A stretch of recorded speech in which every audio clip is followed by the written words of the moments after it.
Notnerd Podcast, Episode 190. You're Doing It Wrong, Son.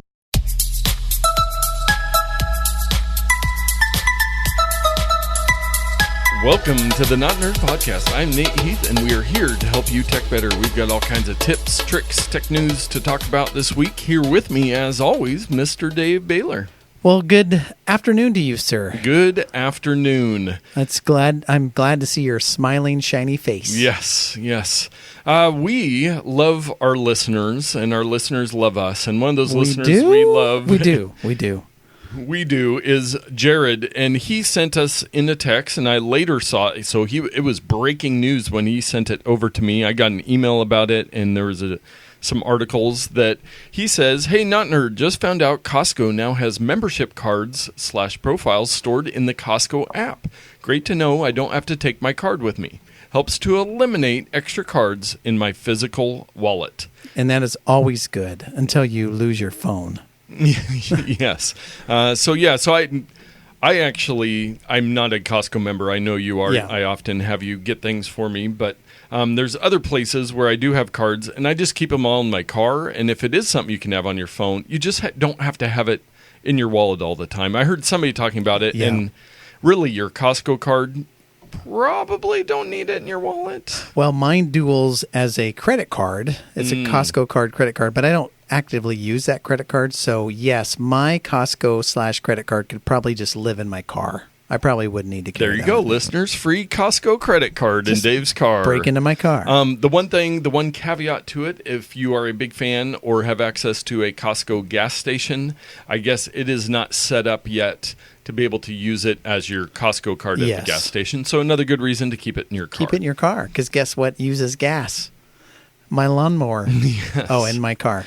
Yeah, I try to think about that as far as stuff that I keep in my car, because usually when I'm not at my house, I'm with my car. And if I am at my house, my car is very close. So there's a lot of things I can keep in my car that I rarely need, whether it be IT tools or gift cards or different things like that. Or DJ equipment that gets broken into and ripped off. Yes, that one I've learned my lesson on. Laptop, not so much a good storage place. Yeah. Let's move into some follow-up for the week. Let's do it. We were talking last week about Avenger Endgame passing up Avatar, and I found an article that was just talking about kind of a little comparison of Avatar and how it did it versus Avengers, how Avengers Endgame is like the culmination of 10 years and $10 billion worth of movies and $10 billion worth of advertising. Disney's arsenal of marketing tools. Yes, compared to Avatar, which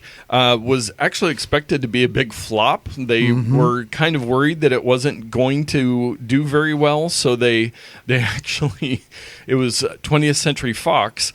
They expected to be such a gargantuan flop that 20th Century Fox released Alvin and the Chipmunks, The Squeakquel, just a week later, hoping it would quickly change the narrative. So it really, Avatar had everything going against it, while Avengers Endgame had everything going for it. So we will still give credit to Avatar, even though it has been passed by a small amount at this point. I would like to see it again. I think I've only seen it once. Yes.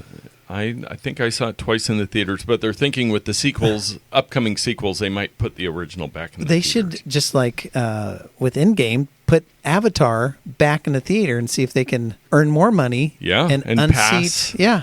There we go. And speaking of theaters, Regal Cinemas, which you have one very close to your house. Very close. They have announced an unlimited plan. Did you see this, Dave? I did. Have you signed up yet? I was very excited. So I've gone on and off with Movie Pass, which would be a competitor to this service. But Movie Pass was great, and then it was terrible, and then it was back on again, then it shut off, and now I think it's just bankrupt. I don't know. I can't even find where they've billed my credit card, so I think I saw some movies for free, which is a plus. Nice. So the plan is for me to just wave goodbye to Movie Pass and embrace Regal's Unlimited. And the way it works is there's 3 tiers. There's an $18 plan, a $21 plan, and what's the max plan? $23.50. $23.50. And what's great about it is you find out which plan your theaters are compatible with. And unfortunately, the one that I'm compatible with is the $21 mid-tier. But that includes Bridgeport Village, which is kind of the premium theater in this area, and the one right next to my house. Yeah. So I would pay $21 a month. You have to commit for a year.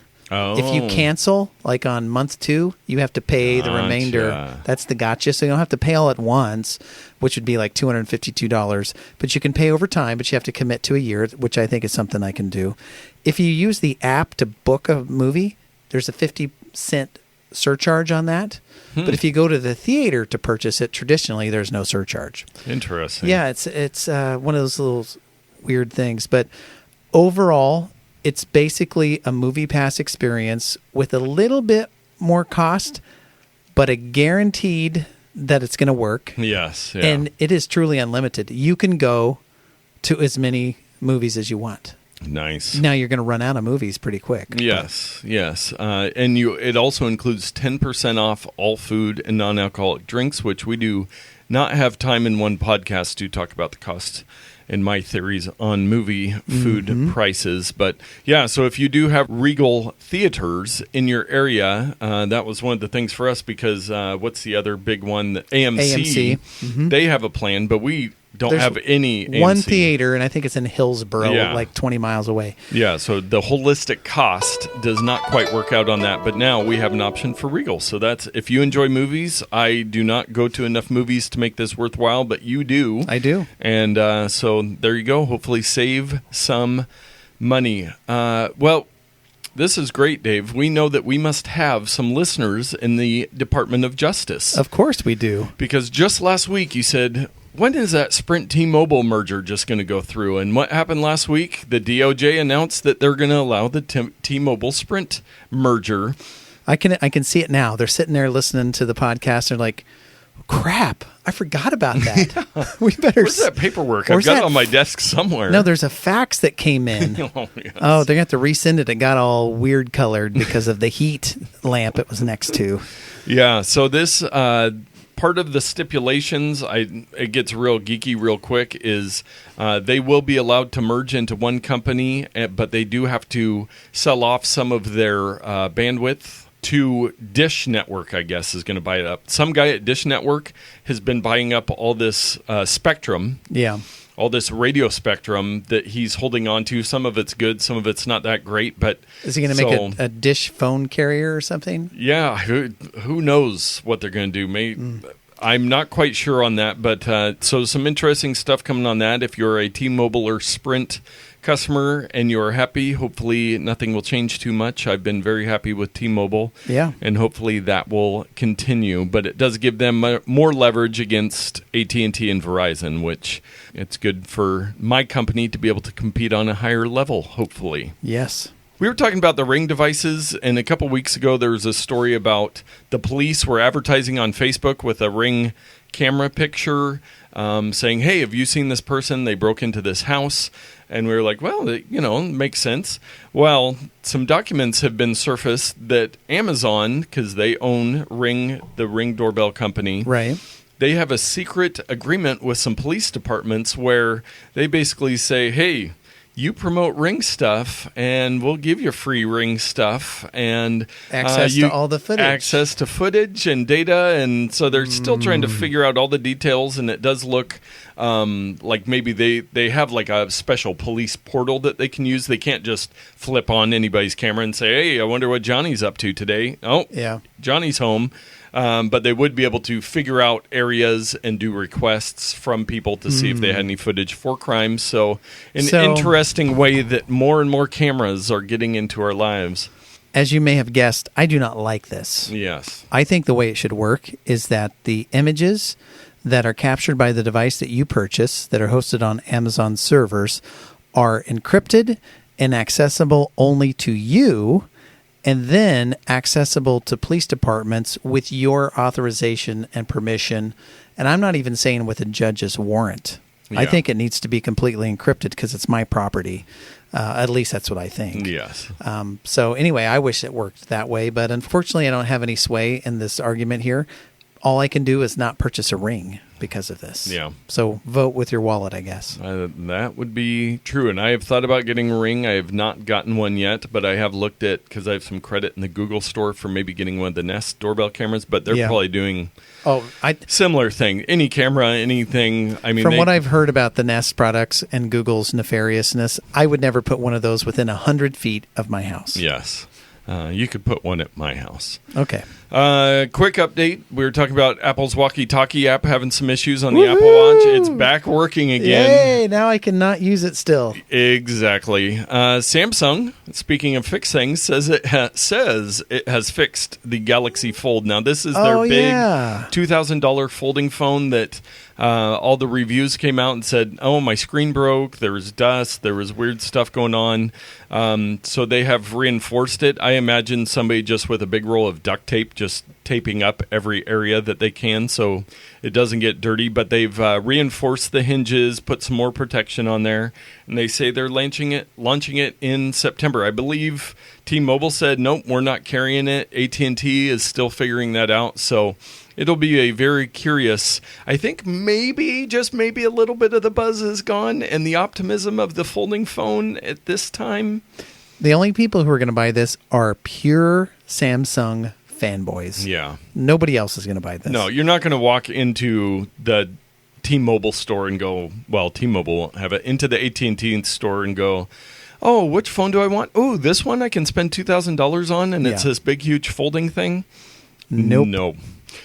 Google Photos. We do love Google Photos. We do, and I was using them earlier. I went on a camping trip with some friends this past weekend, and they're all clamoring, give us some pictures. You did the slow motion video of the thing.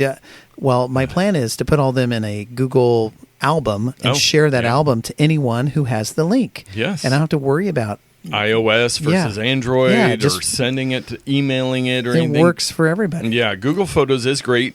It has become the 9th Google service to hit the billion with the B users club. Now, is that a high enough number that they won't just kill it next week? No guarantees. Okay. I don't think any other billion user club have. Maybe Google Plus was, but here's the 8 products that were there before. Okay. Android, obviously, it's hundreds of billions. Right. No, not hundreds of billions. No. Multiple billions. Chrome, Google Chrome, everybody should be using that. The web Gmail, browser, everybody. Google Drive. I mean, a lot of it just comes automatically with your Gmail account. Yeah, it all is periphery to your Gmail account. Yes, Google Maps, obviously. Google Play Store, YouTube, very obviously. Yeah. And the search engine. So now Google Photos. So this story kind of looks, you can read through it, talking about how Google Photos came to be. It kind of actually came out of part of Google Plus, and they put somebody in charge of it and kept building it. Obviously, it's very successful because they have the unlimited free backup, which we highly recommend. They have a setting where you can back up whether you have an iPhone, computer, Android device. You can set it up where every photo and video will back up for free, and so it's a great way to have another copy of all your photos in case something happens, or for correction there, for when something happens, because it will. Yep. You'll still have those photos, and then you won't have to call me crying trying to figure out how to get your pictures back. But yeah, Google Photos, good reminder. Go get the app if you're on an iPhone or computer or whatever. Yeah, it works everywhere. Yeah, it is so nice, and it's great for sharing. And it actually, where it'll do things to your photos, like add a color pop. Yes. Like it's done some great things and made some great little movies. And I still think it's far superior than Apple's Photos. I don't even know how to describe it. It's so much more valuable and useful to me. Yes. So I will continue to use it. Yep. Fortnite. You've been playing any Fortnite? I haven't. I have not touched that game for probably 2 months. Yeah, I tried it once. It was probably a couple months ago, and just was like, I cannot get back into this. I don't, just playing on my phone. I never did quite get it working right on my computer. But they just had this weekend the Fortnite World Cup. Yes. To celebrate the 2-year anniversary of Fortnite. Now, I think it was just about a year ago when it really came on the scene and they made some changes where it gained all the popularity. Right. But American teenager Kyle Giersdorf won $3 million on Sunday in New York after taking the top prize in the tournament for the popular online video game Fortnite. That is insane. 16-year-old. So when your mom said, hey, you're never going to make anything out of playing those video games, this kid be like, sorry, you're wrong. That is not really the case. We've talked before about Ninja, who's a game streamer who made like $20 million last year. In the esports thing, there's still a lot of people into it. We were talking about Twitch the other week, how popular that is. People want to watch people playing video games. Yeah. And then the competition side of it is pretty crazy. I think they had like a celebrity round, and then he was in like the amateur round. But $3 million at 16, that will pay for at least a year of most American universities. Well, I've looked. It's about a month, honestly. Yes. After books. I forgot about books. Yeah. But yeah, so very interesting. Fortnite, you can make some money doing it. That's very interesting. You know what else you can make some money doing? Dave's Pro Tip of the Week. Really? There's money in that? Yeah, possibly. You could save money or make more money. Oh, that's true.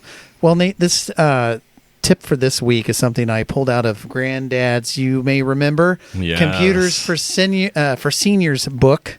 I'm excited to see what new modern tips you have for us today. The thing that I pulled out.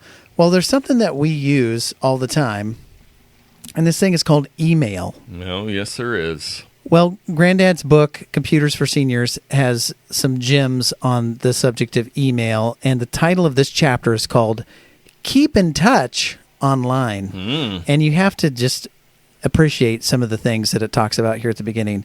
So it says you've got mail and more. If you're new to web communications, you'll be thrilled with how just the click of a button puts you in touch with loved ones all over the world. World? Yeah, you can email your son in Sarasota and send a birthday greetings to your sister in Des Moines. Send an instant message to a former coworker. Express your opinions in an online news group. Well, sorry, there's no way this book could have foreseen Facebook. Yes. So don't do that. Rewind on that. No, but it goes through a list of really, I think, enlightening email tips that many of us may have forgotten. And the first one is email is free. So I'm going to ask you, Nate, is email free? You have to look at the holistic cost. The most popular email service in the world is Gmail. Yes. And it is free to use, but it's not free. They advertise to you. They take your data. They sell it. They form it and do different things with it. So I would say, for the sake of argument, email is free. Yes. And it's very useful. And don't forget, messages move fast, says the book. You don't have to wait days for the post office. You just click the thing and boom, it's like magic. But you got to remember when this book was written, email was not that old. No. So convenience is a plus, right? You can send and receive emails anytime. You can even schedule emails now. You can write it at 11 o'clock at night. We've talked about these services that will delay your email. So you send it at 11 o'clock at night, and the recipient doesn't receive it until like 8 a.m. the next morning. So it looks like you're not burning the midnight oil. Hey, did you know that emails, you can do attachments? Oh, wow. Yeah. This book says attachments make your email versatile. And I would agree. You can put pictures, programs, anything. And don't forget, you don't want to really click on attachments that you receive from unknown senders, because that could put a virus on your computer. Let's see other email options. Here was a good tip that I thought. Pick a permanent address. And we've talked about this before, but I want to bring it up again. I am often surprised when someone will come and say, hey, here's my new email address. I do a double take like, what do you mean your new email address? You don't just use the same email? Well, I was on Comcast and I moved to Frontier. So it's Dave Baylor at Comcast is now Dave Baylor at Frontier. I'm like, no. You're doing this wrong, son. You need to pick a permanent email address, just like your house. I mean, people move their houses, but we've gotten to the point in our culture where our phone numbers can travel with us across services. Your email certainly should as well. I highly recommend Gmail, but if you don't trust Gmail, there are other options out there, many options, some of which you can just pay $1 or $2 a month. But for heaven's sakes, don't go with your internet provider's email service and then change it 3 weeks later. Email permanence is a thing. I knew a guy that was with Comcast for many years, but he felt the best thing to do was to start a new email address every year. Why? I think to get away from spam or something. But yeah, and your work address might change, and I would say don't use your work address for personal stuff because in today's economy, people change jobs a lot. So just have a Gmail, have it be as close to your name as possible. Don't make it some weird, Fortnite Killer 42 or whatever it is. Do something that you can use professional. I helped out with an organization that would train people to work at banks. Okay. And one of the first things they would do when they're getting ready to do resumes and applications is if they didn't have a good email address, they would set them up with a Gmail address that was basically, first name, last name, or something like that. Mm-hmm. So they had a good professional looking email address that they could use going forward in their lives. Yeah. So I want to move on to the workplace, as you mentioned here a little bit. One thing I believe you should never do is use your work email address for personal things. This is part of the email permanence issue this book talked about. What happens if you lose your job and all of your bank accounts and your car loan and your high school friends are all emailing you at your work and then you don't work there anymore? So get a standalone email.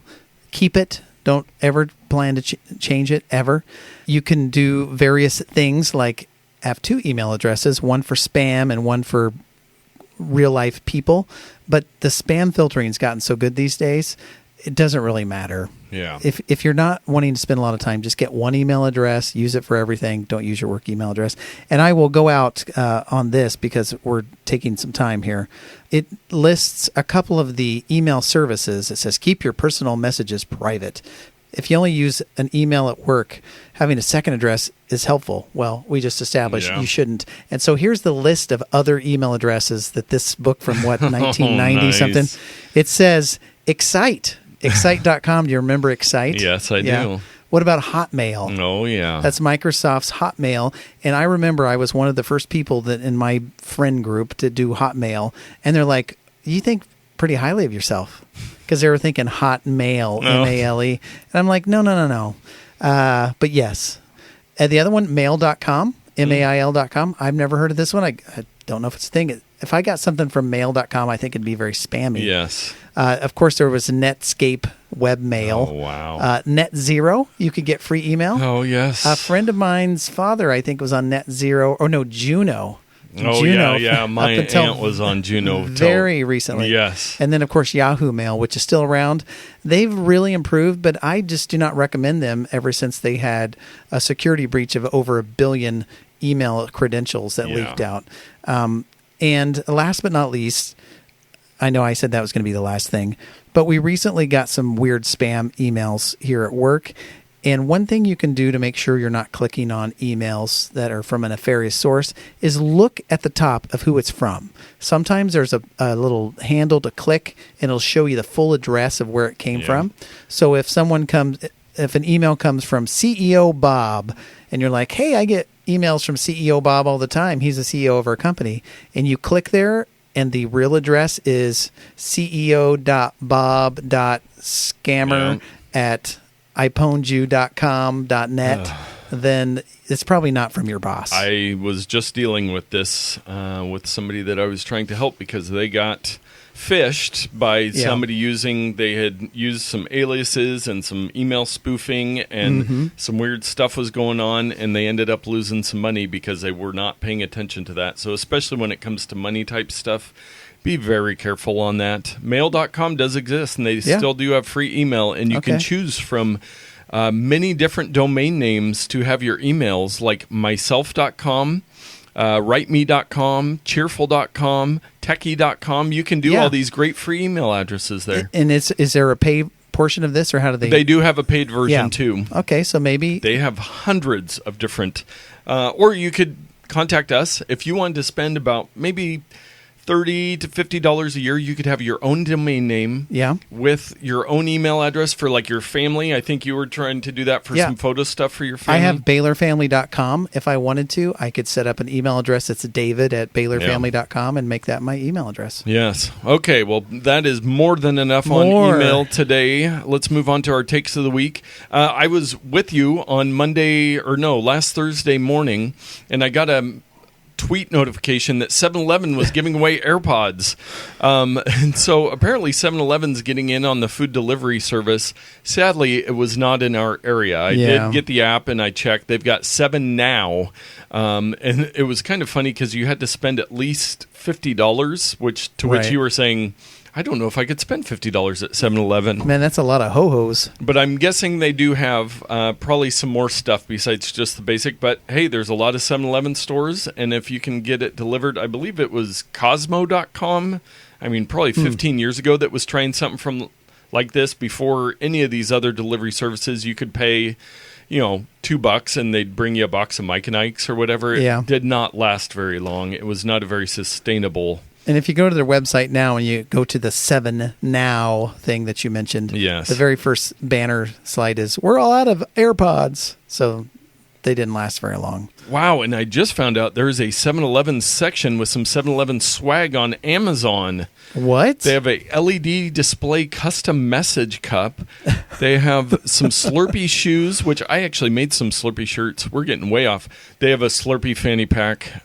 Somebody please buy that for me now. I will give you much praise. You don't need any more fanny packs. Well, this is true. Next story.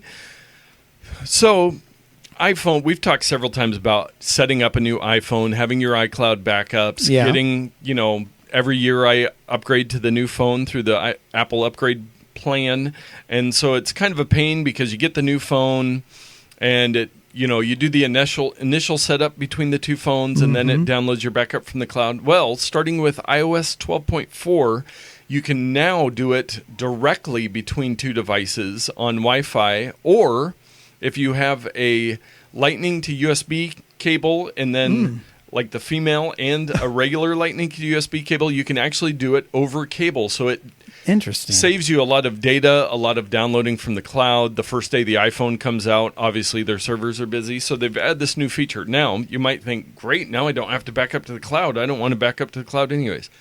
Well, this does not help you if you do not have your original phone because it is broken or missing. Then you would not be able to directly migrate via Wi-Fi. So, if it's in the bottom of a toilet, for example. Yes. Yeah. This does not escape you from the one backup is none backup. This just gives you a faster way. If you have your old phone, you upgrade to a new phone, you can do a faster transfer. Wow, that's really cool. Apple, speaking of Apple and smartphones, it's kind of something that goes hand in hand. We talked several months ago, there was the whole Qualcomm lawsuit and a bunch of boring stuff with phone modem chips and phone chips and boring everything. For you, maybe. Yes. And Intel kind of said that they were getting out of this business because Apple settled with Qualcomm. Well, lo and behold, last week, Apple announced that they are going to acquire the majority of Intel's smartphone modem business. Yes, I think this was planned a long time ago. It was like, okay, Intel, we're going to make a deal with Qualcomm, and we're going to buy all your stuff. And here's how it's going to go down. Yeah. So they're going to take on about 2,200 employees, engineers from Intel. So they're, of course, they do not want to rely. They didn't want to rely on Intel or Qualcomm, and now bringing this in, they do very good chip work. And so, if they can, it wouldn't happen this year, but in the next couple of years, if they could use all these people and create their own smartphone modems, so this is what connects to your cellular, your Wi-Fi, all of that stuff. That's a critical part of the phone. If they can do their own and build that into their own stuff, that would be a big advantage. So, only $1 billion. So it's pocket change. Pocket change. And this one probably could have gone in follow-up. eBay is jumping on the bandwagon. They're going to start an end-to-end fulfillment service. Everybody's on this bandwagon. So I think Pinterest is trying to do one. Obviously Amazon, Walmart, all these different people. Yes. So with eBay, this would they would have storage for your inventory. A lot of people on eBay these days, it's not selling their one old shirt. It's selling hundreds of products, different devices and all this stuff. And so they would be able to send it to these fulfillment centers, and then eBay would take care of everything. So if going back to our email and Computers for Seniors books, if you're selling stuff every day and you're having to go package it up, take it to the post office, you're spending a lot of time and a lot of money. And if you can just have Amazon or eBay take care of it for you. Yeah, you ship them 500 of these things and they just warehouse them and ship them out. That's a win for everyone. Yep. Now, Dave, you recently bought a Nintendo Switch. Have you run into the JoyCon Drift issue? I have not. I have not played the Nintendo Switch enough, I think, to evoke this particular problem. I think it gets worn out or something like that. But I am very familiar with this, and it kept me from buying it day one because I was like, I kind of want to see if they sort this thing out. Yeah. So why don't you tell us a little bit about what is happening? Well, many users are reporting that the left Joy-Con in particular, you will load up a game. The left Joy-Con is the one that typically moves your character around the screen, and the right one would change the angle or direction of the character if you're moving along. Well, many users report placing their Nintendo Switch like on the floor, for example, and the character is moving to the left. It's still, you're not touching the control and it's moving. So something is out of alignment in that controller. And those controllers are not cheap. They're like $80 for a left and right Joy-Con pair that you can use it with your Switch. So they're expensive.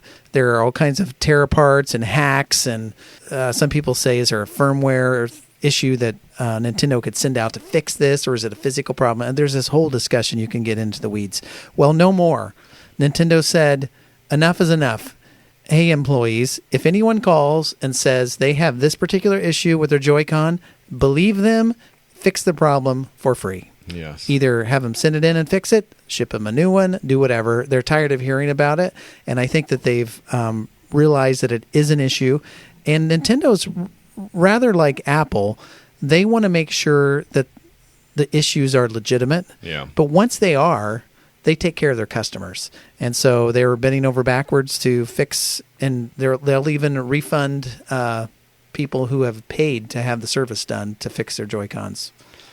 Very nice. Well, our security and privacy story of the week is a little more lighthearted than we've had recently. We've kind of been bombarded with breaches and the ransomwares and all that stuff. I found an article from TechCrunch talking about the world's first Bluetooth hair straighteners can be easily hacked. Now, I did not read this article. I am very interested to know, and if you were to hack it, what does it do? Does it burn your hair? Well, what they're saying is, hair straighteners, women love them. They are pretty dangerous because they get very hot. And then the way that these ones are set up... Some people even have daughters who leave them plugged in all day long. Yes, exactly. They found that the way that it pairs with the Bluetooth, anybody could connect to it at any time instead of having to do something specific. And then somebody would be able to turn the temperature up to, say, 455 degrees. They go that hot? Apparently. Why? I do. Fashion. Jeez. Yes. So I would say very simply, maybe hold off on buying the Glamorizer or the Glamorizer Bluetooth hair straightener. I think you could probably survive without it. I could see an advantage. Let's say you get ready in the downstairs bathroom. You wake up in the morning. You start it up to get it warmed up. Neither of us are hair straightener professionals. Maybe one of our hair straightener using listeners, I don't know if Todd or Jared is using one, but maybe somebody could give us some insight on what the advantages would be, especially with the security concerns. This is a solution for a problem that does not exist. Yes. In our bonus odd take and also our pet show segment of the week our new that we are starting. Pet segment. Yes, for all our new cat listeners. I found just this very curious article. The title is One Man, 8 Years, Nearly 20,000 Cat Videos, and Not a Single Viral Hit. Yeah, I read this article, and it boils down to some nice gentleman who loves cats, who films himself feeding and caring for these feral stray cats, and he's done it for years. and makes his videos available online for anybody to watch. Yeah, and he just he records them and then just uploads them. Doesn't do no commentary, no SEO hacks, no titles. It's just the original file name, like the default thing. And so I'm guessing he does have some more followers now. I haven't checked since this article came out. But to put that many videos on YouTube and then just not really have, he has some subscribers, but it's not where you would think a cat channel with that many videos would get to. I think he does it more just as a passion project to raise awareness for the needs of these cats. I mean, it's all very altruistic in his ideals of taking care of cats. Yeah. So I think I could tell you when this article came out. So he currently has 12,579 subscribers, which is a great amount. He's got 484,000 views.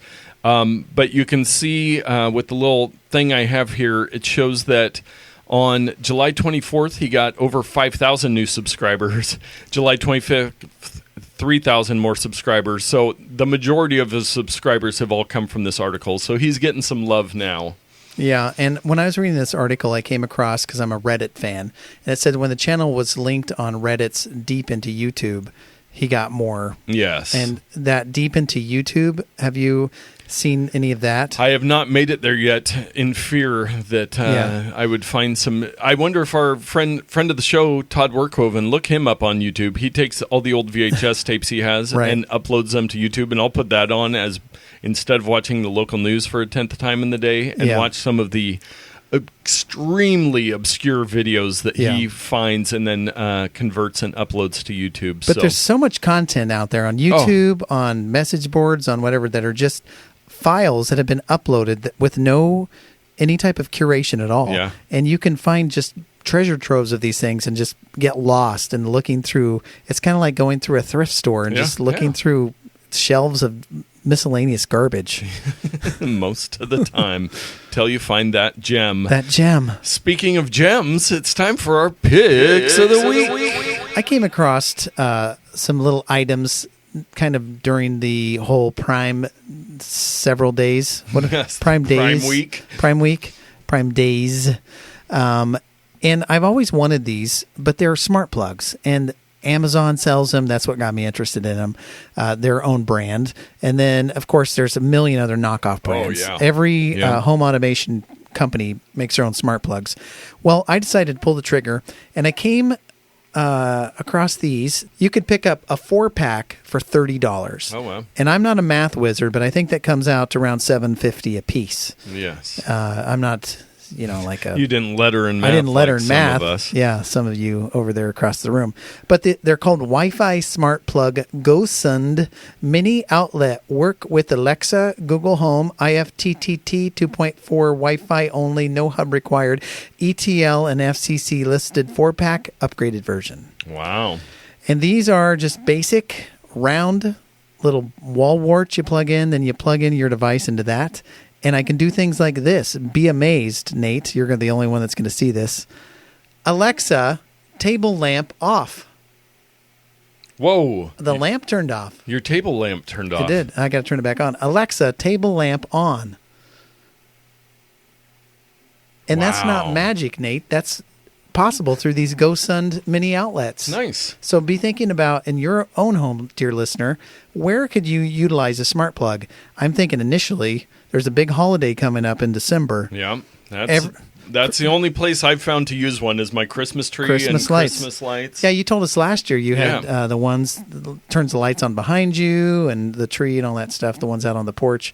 So the prices have come down on these. Yeah, no, that's great. It makes it much more approachable, and even to do, like have some fun in the kids' room, or like you did here in your office, you've got some different lights. Yeah, I have a group, and I can turn all the lights on in my office, or I can turn them off individually just by using my voice. And like I mentioned last week, I think if I have the Wise sensor, I could tie it in so that when there's motion detected, all my lights could turn on or off or whatever. So Technology these days. The GoSend Mini. Well, my pick of the week is it was a birthday present that I received this year, and now we are at the brief time of the year in Oregon where the weather gets warmer, but this is a product that can be used year-round, and there's several different use cases for it.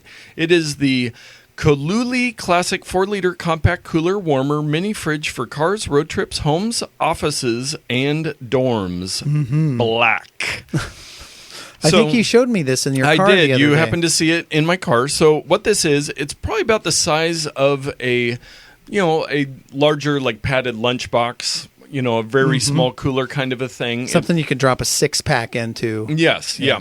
And so then it's got a handle on top and a little door on the front like a fridge would. And then on the back it's got some of the technology. Now the nice thing about this is I have it plugged into my cigarette lighter. I actually had it today because I was going somewhere before I came here, put a drink in there to kind of keep it a little colder. It's not like the hyper chiller that you purchased for me or the spin chill that's going to instantly, but it cools or warms. So if you had something, How do it warm? How does it know? It's got a switch on the back. What? Yes. That's so weird. And so, but besides just in the car, you might go, I don't need that in the car. It'd be a great small device because you can also, it's got a standard wall outlet, and a lot of newer cars have this standard wall outlet, and it'll even run off a USB cable on like a battery pack. What? Yeah, so it's a very cool little device. I don't drive as much for work as I used to, and it would have come in handy. But yeah, so in the summer you could keep your drinks a little cold, or in the winter you could keep your food a little warm. If you're trying to, again, it's not going to change the temperature a lot, but it's going to help preserve the temperature more than a cooler would. I don't think I've come across any device that you plug into the wall that will both heat and cool an item. Well, now you have. Now your standard like ice chest will. You put hot things in there, it's going to keep them hot. Yes. And if you put and cold this things, is insulated as well, so it'll help that, But and it also does cooling and warming. but it means it has a heating element in there somewhere and a refrigeration type Freon system with a pump. Something like that. It's I don't must know that more. it has Freon. It has something similar. Well, how but does it cool the thing? Magic. I don't know all the Technology. science, Dave. I want to know the just details. That it works. But one of the things, it was funny when I had looked at this product before, and you're like looking at the related products. Yeah. There was a lot of breast pumping products because there are a lot of mothers that need to keep breast milk cold, or they're at work, and so that is a great solution for that, but there's a lot of good uses for it. And you can put about a 6-pack in there of soda. Of breast milk. But also, there's a couple pictures here where people are using it like in their car to maybe keep some medications cooler on a trip. But for a road trip to have something extra cold without a big cooler and ice and water melting and all that stuff. Yeah. Check it out. It's not a terrible idea. Now, Dave, I don't know if I told you, but what would you pay for this thing? It's got 4-star review on 2,956 reviews. It's magic. I mean, is there even a price I could pay for something that's magical? Well, that's true. This thing's got to be $49. You are way off, Dave. It's $48.39. There you go. Within $1, you win the prize. I win. But yeah, I'll look on Camel real quick, see if it's adjusted. Yeah, it's been around $50. But yeah. If it's something that you could use, I mean, I just see a lot of different use cases where it's going to make sense for a lot of people. So I always do love seeing through our Amazon affiliate reports when you guys are buying stuff that we've talked about on the show. And I saw the shower hooks that I hang my phone on now. Somebody bought those the other day. Yeah, and I know I'm a big fan of passive technology. And typically when I go places, I just put warm liquid in my Yeti tumbler. Yes. So that's an option too. Yes. If you don't have a fancy car with an outlet in it. Yes. So our Ramazon purchase of the week, I'm tempted to just use that 7-Eleven fanny pack. That is, I'm going to be buying that immediately. But somebody purchased the Cook Once, Eat All Week, 26 weeks of gluten-free, affordable meal prep to preserve your time and sanity. So you can buy the Kindle version, paperback, spiral bound, but it's, a lot of people try to do meal planning. I do not. But I have looked at some different cookbooks related to the no sugar, no grains that I'm doing. But a great reminder that, hey, you can get books on Amazon, Dave. Did you know about that? I did. And in fact, I want to tell you about this so you don't think it's a Ramazon purchase next week. I got a credit from Amazon to buy a book that was in my wish list. Oh, nice. And so I purchased Jurassic Park, a novel. Oh, wow. Digital copy for my Kindle. Yeah. And, if you've got an iPad or a laptop or something and you just buy the Kindle version of a cookbook, or, one of the 25 different Amazon kitchen screen device things, doing a cookbook that way instead of having a closet full. I mean, we have way too many cookbooks that we have not touched in 100 years. That's what I tell my wife. Just put it on a tablet and be done with it. Yeah. So, Dave, what would you pay? I don't think you probably have much of an idea on a cookbook. 26 weeks of gluten-free, affordable meal prep cookbook. $8.99. Kindle's $9.99. You pay $21 for the paperback. So there's another. Don't do that, people. I will say there is a great related to no sugar, no grains. I'll put it in the show notes as well. It's called Eat Happy, and it's by Anna Vocino, who does a podcast with the Vinny guy that I follow.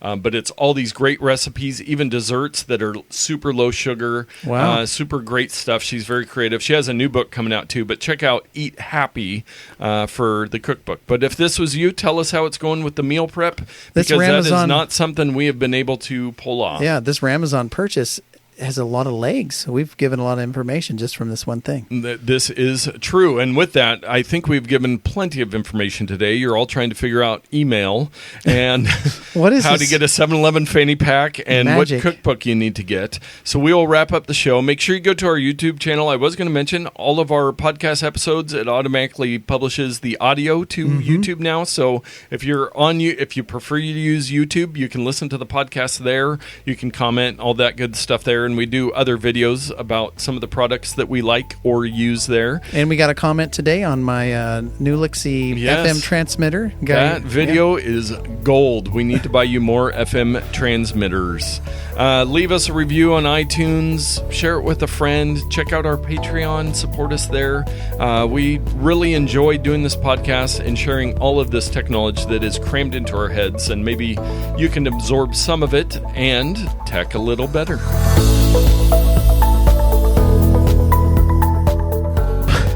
I ordered the Bemis 500 EC wood round toilet seat. Ooh. We have a good toilet seat discussion. Do it.